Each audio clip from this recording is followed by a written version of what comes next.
CM Dhami ने वन्यजीव helpline का लोकार्पण किया। सक्रियता जांचने को टोल फ्री सुरई रेंज में बाघिन के घायल होने की दी सूचना। कर्मचारियों में मची भगदड़। नैनीताल में आयोजित जिला पंचायत सदस्य अभ्यास वर्ग के उद्घाटन सत्र को सीएम पुष्कर सिंह धामी ने संबोधित किया। जिला पंचायत सदस्य रहे मौजूद।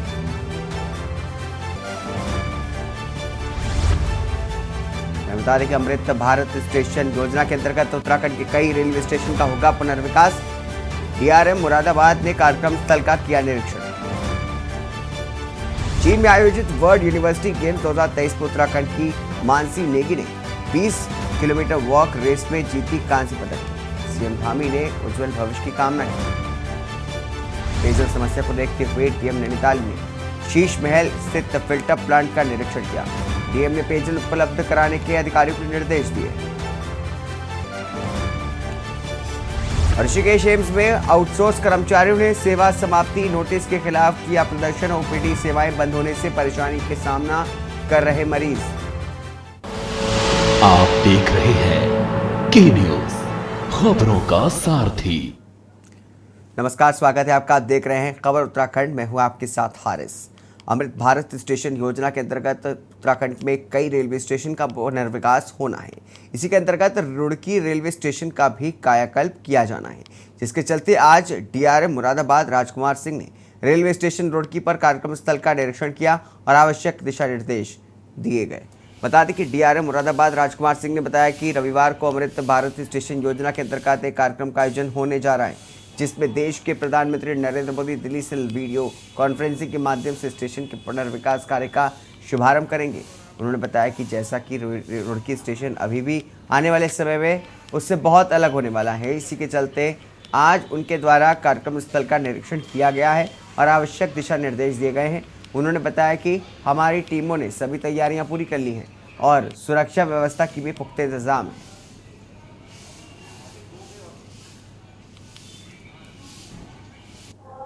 ये निरीक्षण अमृत भारत स्टेशन स्कीम में रुड़की के शामिल होने की प्रक्रिया का एक हिस्सा है। कल यहाँ पे एक कार्यक्रम होगा जिसमें कि माननीय प्रधानमंत्री जी दिल्ली से वीडियो कॉन्फ्रेंसिंग के द्वारा स्टेशन के रीडेवलपमेंट के वर्क का शुभारंभ करेंगे। तो जैसा रुड़की स्टेशन आपको दिख रहा है, इससे बहुत अलग एक रुड़की स्टेशन आपको मिलेगा जल्दी ही। इसके लेकर एडमिशन से निर्देश दिए जा रहे हैं। नहीं, हमारी टीम लगी हुई है। हमारी टीम ने ऑलरेडी सारी प्रिपरेशंस कर ली हैं। उन्होंने अपनी सारी योजनाएं तैयार कर ली हैं। मैं तो सिर्फ उन्हें थोड़ा सा मॉरल सपोर्ट देने के लिए आया हूँ। ऋषिकेश एम्स में लगभग 1000 आउटसोर्स कर्मचारियों को 31 अगस्त के बाद सेवा समाप्ति का नोटिस खिलाफ सभी कर्मचारी लामबंद होकर के धरना प्रदर्शन कर रहे हैं, जिसके चलते ऋषिकेश एम्स में स्वास्थ्य सेवाओं पर सीधा असर पड़ा है। आउटसोर्स कर्मचारियों के कार्य बहिष्कार के कारण एम्स की ओपीडी सेवाएं प्रभावित हैं। साथ ही रेडियोलॉजी, पैथोलॉजी, बैंक और ट्रामा सेंटर का भी कार्य प्रभावित हुआ है। आउटसोर्स कर्मचारी समस्या के समाधान को लेकर के मांगों पर बैठे हैं, जिससे एम्स पहुंचने वाले मरीजों की खासी दिक्कतों का सामना करना पड़ रहा है।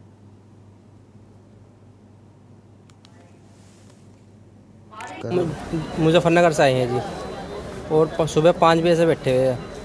तो अभी तक मतलब टोकन मिला हमें कम से कम 11-12 बजे जाकर।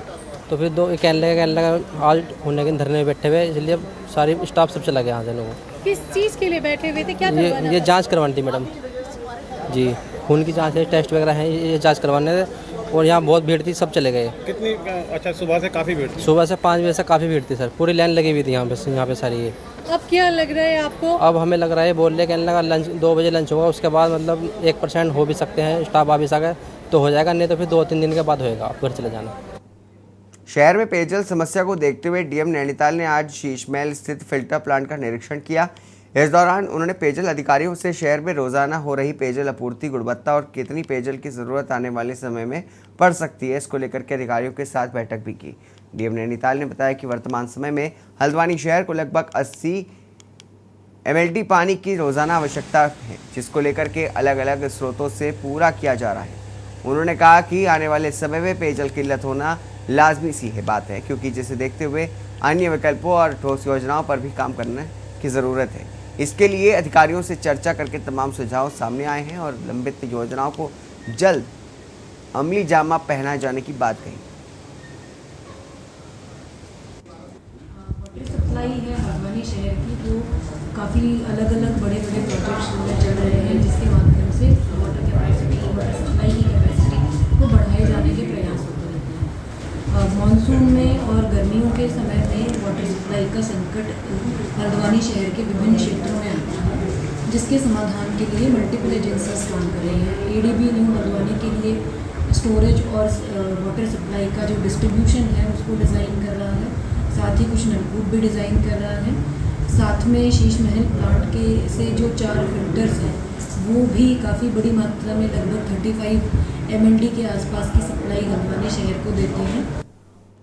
खबर पौड़ी से है, जहां पर टिहरी जिले के देवप्रयाग विधानसभा की तहसील कीर्ति नगर के बागवान में कांग्रेसियों ने सुप्रीम कोर्ट द्वारा पूर्व कांग्रेस के अध्यक्ष राहुल गांधी को मिली राहत पर खुशी जताते हुए जबरदस्त आतिशबाजी के साथ ही मिठाई बांटते हुए खुशी का इजहार किया।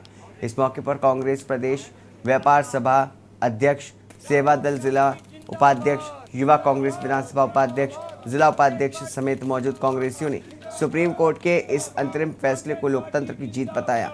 उन्होंने कहा कि भाजपा राहुल गांधी के बढ़ते कद को देखते हुए घबरा गई है, इसलिए उन्हें फंसाने के लिए षड्यंत्र कर रही है, लोकतांत्रिक प्रक्रिया का हिस्सा बनने से रोकने का प्रयास कर रही है।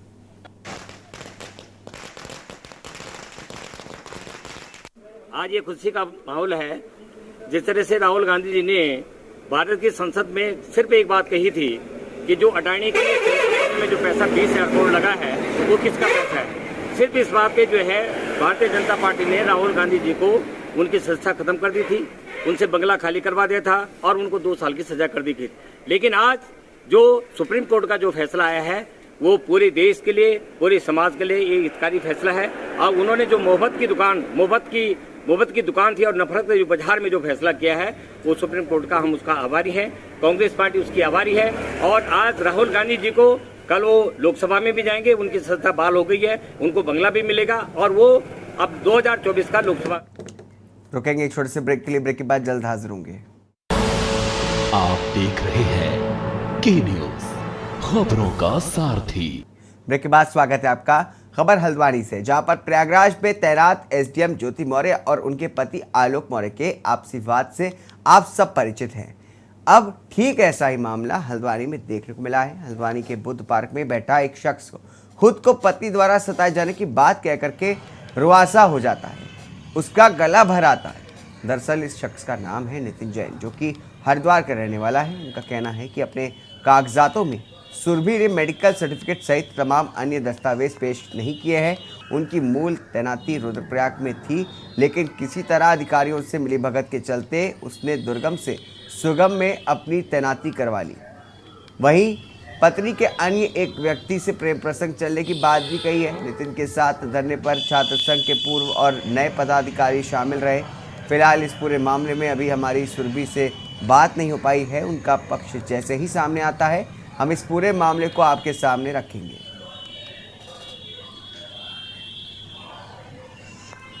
मैं 2011 से हरिद्वार में सुरभि के साथ रह रहा हूँ और 2014 में हमारी रजिस्टर्ड मैरिज हुई है। 2011 में मैंने एक फ्लैट सुरभि के नाम कराया था और कुछ अमाउंट भी सुरभि को 6 लाख रुपए नंबर 1 में और बाकी कुछ कैश में उसको दिया था। उसकी पीएचडी कराने में मेरा पूरा हो रहा है, मैंने पूरा सपोर्ट किया है और सब तरह से खर्चा वर्चा मैंने किया है और उसे एक फ्लैट और जो और घर का सारा सामान है वो सब दिलवाया। और 2014 से हम साथ रह रहे थे, मतलब जो रजिस्टर्ड मैरिज हो गई थी उसके बाद से हम साथ रह रहे थे। 2016 में हमारी एक पुत्री हुई, उसके बाद से उसका रवैया बहुत ज़्यादा चेंज हो गया। रोज़ लड़ाई झगड़ा, बच्चे को मारना पीटना और उस तरह से बहुत ज़्यादा व्यवस्था ख़राब होने लगी। फिर उसने मुझे घर से ये कह के निकाल दिया कि भाई ये फ्लैट मेरे नाम है तो तुम इस घर से चले जाओ। लक्सर कस्बे के वार्ड नंबर 10 के लोगों ने लक्सर तहसील मुख्यालय पहुंच करके जम करके प्रदर्शन किया।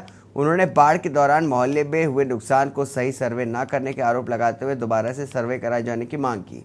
बता दें कि लक्सर कस्बे के दर्जनों महिलाओं पुरुषों ने लक्सर तहसील मुख्यालय पहुंच करके प्रदर्शन किया। साथ ही तहसील प्रशासन पर गलत बाढ़ सर्वे करने का आरोप लगाया है। उन्होंने कहा कि पिछले दिनों जब लक्सर कस्बे में भयंकर बाढ़ आई थी तो कस्बे के वार्ड नंबर 10 में आई बाढ़ में भारी नुकसान हुआ था। उनका कहना है था कि तहसील मुख्यालय द्वारा जो जांच टीम गठित की गई थी उनके द्वारा उनके अनेक बाढ़ग्रस्त परिवारों को सर्वे रिपोर्ट में शामिल नहीं किया गया, जो पूरी तरह से गलत है। उन्होंने कहा कि उपजिलाधिकारी से वार्ड नंबर 10 के सर्वे के लिए फिर से दोबारा टीम गठित करके सर्वे करा करके बाढ़ पीड़ितों को सही मुआवजा दिलाए जाने की मांग की। उपजिलाधिकारी गोपाल राम बिनवाल ने मामले में तत्काल जांच करके कार्रवाई की भरोसा दिया है।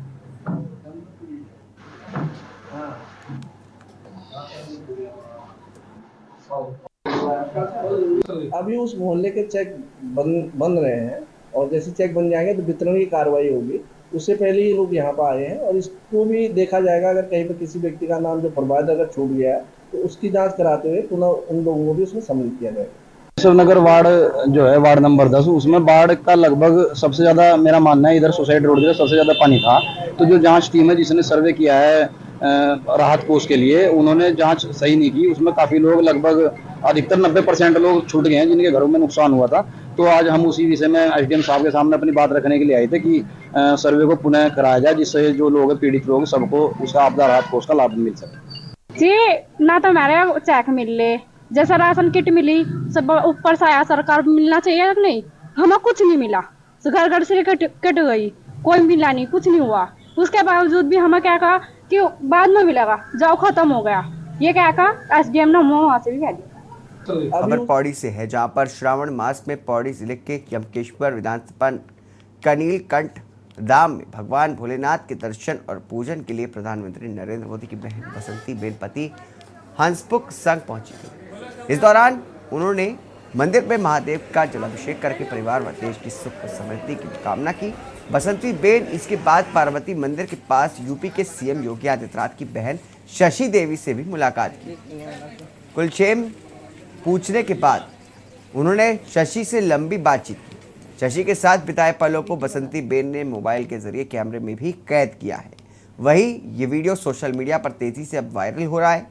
वो बोली कि उनका भाई पीएम नरेंद्र मोदी सब कुछ त्याग करके देश को, तो दूसरा भाई सीएम योगी आदित्यनाथ देश के सबसे बड़े राज्य को समर्पित है। मोदी की बहन अपने पति और साथियों के साथ ब्रह्मपुरी स्थित श्रीराम तत्स्थल आश्रम में पहुंच करके महंत दयाराम दास से मुलाकात की और हालचाल जाना।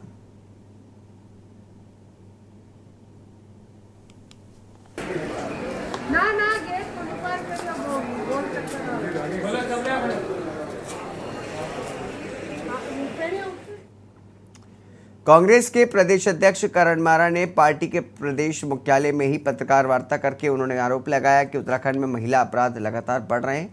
आगे उन्होंने कहा कि एनसीआरबी की रिपोर्ट के मुताबिक उत्तराखंड में बलात्कार, छेड़छाड़ सहित अन्य महिला अपराध बढ़े हैं।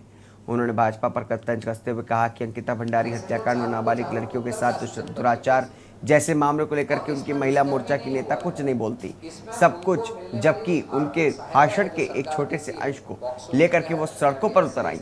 अब देहरादून में मंत्री आवास के सामने महिला का शव मिलने पर भी भाजपा महिला नेता चुप है।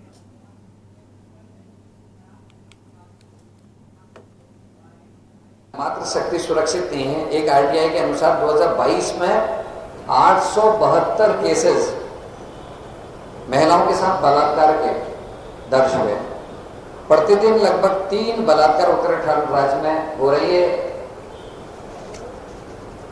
रिपोर्ट्स बता रही हैं कि क्या हुआ है, और सबसे चिंता का विषय है कि जो 2021 में 1 का आंकड़ा था वो 3 का हो गया और इसमें बढ़ोतरी भी हो रही है। रुकेंगे एक छोटे से ब्रेक के लिए, ब्रेक के बाद जल्द हाजिर होंगे। आप देख रहे हैं के न्यूज, खबरों का सारथी। ब्रेक के बाद स्वागत है आपका। उत्तराखंड में मानसून की तेज बारिश के बीच डेंगू, आई फ्लू समेत तमाम बीमारियों का खतरा बढ़ता जा रहा है। अकेले देहरादून की बात करें तो डेंगू के मामलों में करीब 127 पहुंच गए हैं। इसके साथ ही शहर में वायरल बुखार, डेंगू, टाइफाइड, डायरिया, पीलिया, निमोनिया के मरीज भी काफ़ी बड़ी संख्या में अस्पताल में पहुंच रहे हैं। अस्पतालों में मरीजों की संख्या इतनी बढ़ गई है कि अकेले दून अस्पताल की ओपीडी में 2000 और कोरोनेशन अस्पताल में 1000 से ज़्यादा मरीज रोज़ाना पहुंच रहे हैं। मरीजों का दबाव लगातार बढ़ता जा रहा है, तो वहीं दून अस्पताल के महिला वार्ड में एक ही बेड पर 2 गर्भवती महिलाएं भर्ती हो रही हैं। उसी पर नवजात को भी लिटाना पड़ रहा है। इस मामले का वीडियो भी सोशल मीडिया पर काफ़ी वायरल हो रहा है। वहीं पहाड़ों से भी बदहाल स्वास्थ्य सेवाओं की खबरें सामने आ रही हैं, जहां पर कई किलोमीटर दूर मरीजों को कंधे पर रख करके तीमारदारों को पैदल ले जाना पड़ रहा है। तो वहीं कांग्रेस ने बदहाल स्वास्थ्य सेवाओं के मुद्दे पर सरकार पर हमला बोला है। कांग्रेस का आरोप है कि सरकार का ध्यान धार्मिक मुद्दों पर ज्यादा है, इसलिए राज्य की स्वास्थ्य सेवाओं की स्थिति बदहाल है।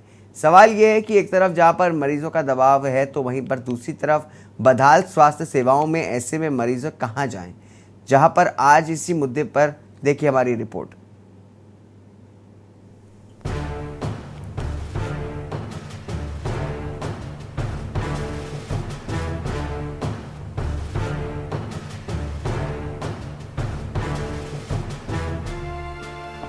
उत्तराखंड में मानसून की तेज बारिश के बीच डेंगू, आई फ्लू समेत तमाम बीमारियों का खतरा बढ़ता जा रहा है।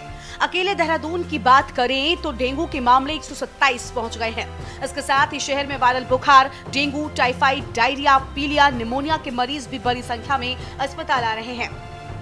अस्पतालों में मरीजों की संख्या इतनी बढ़ गई है कि अकेले दून अस्पताल की ओपीडी में 2000 और कोरोनेशन अस्पताल में 1000 से ज्यादा मरीज रोजाना पहुंच रहे हैं। मरीजों का दबाव लगातार बढ़ता ही जा रहा है। वहीं दून अस्पताल के महिला वार्ड में एक ही बेड पर 2 गर्भवती महिलाएं भर्ती हो रही हैं। उसी पर नवजात को भी लिटाना पड़ रहा है। इस मामले का वीडियो सोशल मीडिया पर काफी वायरल हो गया है। वहीं कांग्रेस ने बदहाल स्वास्थ्य सेवाओं के मुद्दे पर सरकार पर हमला बोला है। कांग्रेस का आरोप है कि सरकार का ध्यान धार्मिक मुद्दों पर ज्यादा है, इसलिए राज्य की स्वास्थ्य सेवाओं की स्थिति बदहाल है। चिकित्सालय की हालत यह है कि एक बेड पर 4 लोग हैं, 2 जच्चा और 2 बच्चा, और आज ही की ये वीडियो है। वहीं दून चिकित्सालय की लिफ्ट के बाहर एक महिला ने प्रसव किया है। उसके अलावा समाचार पत्रों से ये संज्ञान में आया है कि एम्स ऋषिकेश के इमरजेंसी में स्ट्रेचर उपलब्ध नहीं हो पाने के कारण एक महिला को गाड़ी में प्रसव करना पड़ा।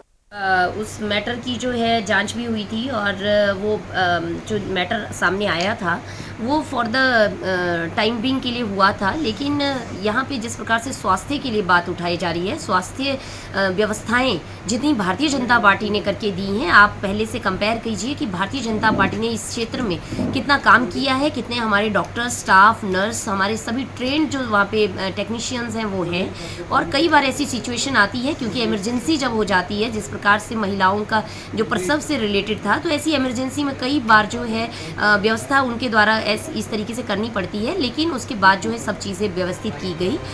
वहीं पहाड़ों से भी बदहाल स्वास्थ्य सेवाओं की खबरें आ रही हैं, जहां कई किलोमीटर दूर मरीजों को कंधे पर रखकर तीमारदारों को पैदल ले जाना पड़ता है।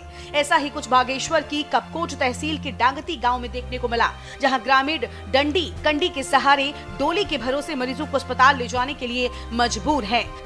7 किलोमीटर दूर तक मरीज को कंधे पर ग्रामीण लेकर गए। वहीं अब बदहाल स्वास्थ्य सेवाओं के मुद्दे पर विपक्ष के निशाने पर सत्ता पक्ष आ गया है। देखिए, यहाँ मुख्यमंत्री जी का बिल्कुल भी स्वास्थ्य सेवाओं पे बिल्कुल भी ध्यान नहीं है। उनका ध्यान जो है यूसीसी लाने में है और जनता का ध्यान मुद्दों से भटकाने में है। मेरे ख्याल से ये उसी का ही आपको एक उदाहरण मिलेगा कि जो हमारे जो मरीज हैं वो परेशान हैं। एक एक बेड में 2-2 मरीजों जो है आप उपचार ले रहे हैं, जो कि अपने आप में निंदनीय है। यहाँ पे सरकार को जो है ये बहुत ही ध्यान देना चाहिए स्वास्थ्य सेवाओं पे, ताकि जो है मरीजों को दर दर ना भटकना पड़े और उनको एक अच्छी स्वास्थ्य सेवा हमारे उत्तराखंड में मिल सके। देहरादून में और पूरे उत्तराखंड में इस वक्त जो स्वास्थ्य सेवाओं का हाल है, जगह जगह समाचार मिल रहे हैं कि डेंगू की मरीज में इजाफा हुआ है, डेंगू बढ़ रहा है। साथ ही पिछले कुछ दिनों से आइस फ्लू की बीमारी भी बढ़ रही है। तो देखिए, ये जो स्वास्थ्य सेवाएं हैं इसके हाल बहुत ख़राब हैं और स्वास्थ्य विभाग इस पर बिल्कुल भी कुछ नहीं कर रहा है। कुल मिलाकर बढ़ती बीमारियों के बीच बदहाल स्वास्थ्य सेवाओं ने मरीजों और तीमारदारों की मुश्किलों को बढ़ा दिया है। ऊपर से डेंगू और आई फ्लू ने सरकार की चिंता बढ़ाने के साथ ही लोगों को भी चिंता में डाल दिया है। हालांकि सरकार ने डेंगू और आई फ्लू के बढ़ते मामलों को देखते हुए अस्पतालों के लिए अलर्ट जारी करते हुए सभी अस्पतालों को तैयार करने के लिए कहा। बावजूद इसके धरातल पर कोई खास असर देखने को नहीं मिल रहा है। उत्तराखंड डेस्क रिपोर्ट, के न्यूज इंडिया।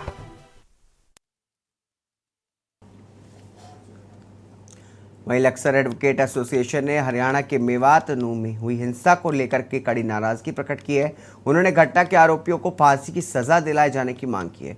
उन्होंने उपजिलाधिकारी से मुलाकात करके पीएम के नाम ज्ञापन सौंपा। उन्होंने कहा कि उपद्रवियों द्वारा की गई घटना बेहद ही निंदनीय है, जिसकी शब्दों में निंदा नहीं की जा सकती। हिंदू आस्था वाले भारत देश में इस तरीके से घटना हिंदुओं की आस्था पर कुठाराघात है, जिन्हें किसी भी कीमत पर बर्दाश्त नहीं किया जाएगा। उन्होंने घटना के आरोपियों को कड़ी से कड़ी सजा दिलाए जाने की साथ ही साथ मृतकों के परिवार वालों को मुआवजा दिलाए जाने की मांग की है।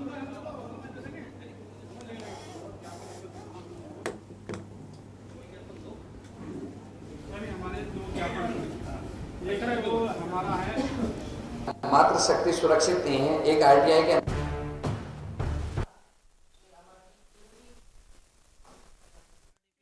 वहीं महिला सशक्तिकरण एवं बाल विकास मंत्री रेखा आर्या ने विधानसभा देहरादून स्थित कक्ष में विभागीय अधिकारियों के साथ समीक्षा बैठक की।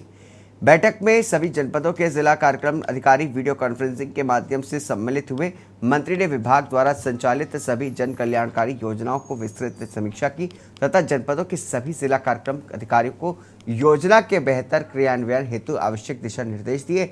मंत्री ने पूर्व में दिए गए निर्देशों के पालन के संबंध में चर्चा की और विभाग द्वारा संचालित महत्वाकांक्षी योजना वात्सल्य योजना का लाभ ले रहे लाभार्थियों से जानकारी प्राप्त की। उन्होंने वात्सल्य योजना के अंतर्गत सरकार द्वारा दिए जा रहे 5% आरक्षण प्राप्त लाभार्थियों के बारे में भी जनपदवार जानकारी प्राप्त की।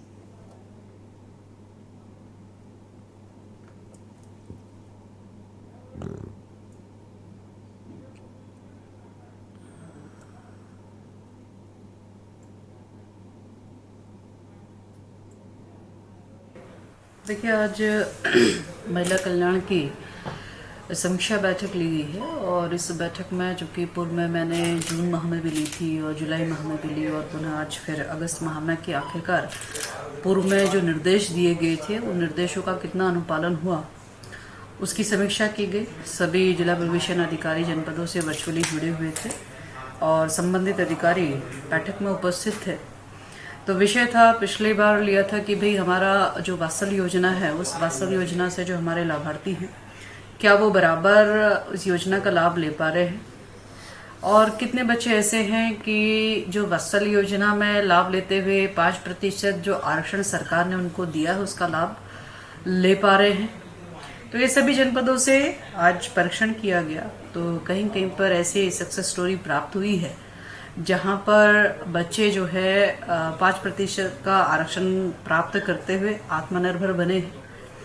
तो हमने उनसे यही कहा है कि संबंधित जनपद के संबंधित बच्चे जो वात्सल्य योजना से आच्छादित है, निश्चित रूप से सरकार के द्वारा दी जा रही योजनाओं के से उनको क्या क्या लाभ हुआ, ये पब्लिक डोमेन में आना चाहिए।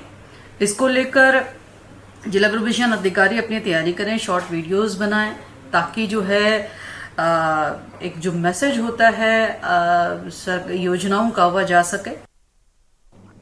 इसके साथ ही उत्तराखंड की खबरों में बस इतना ही। दीजिए इजाजत, नमस्कार।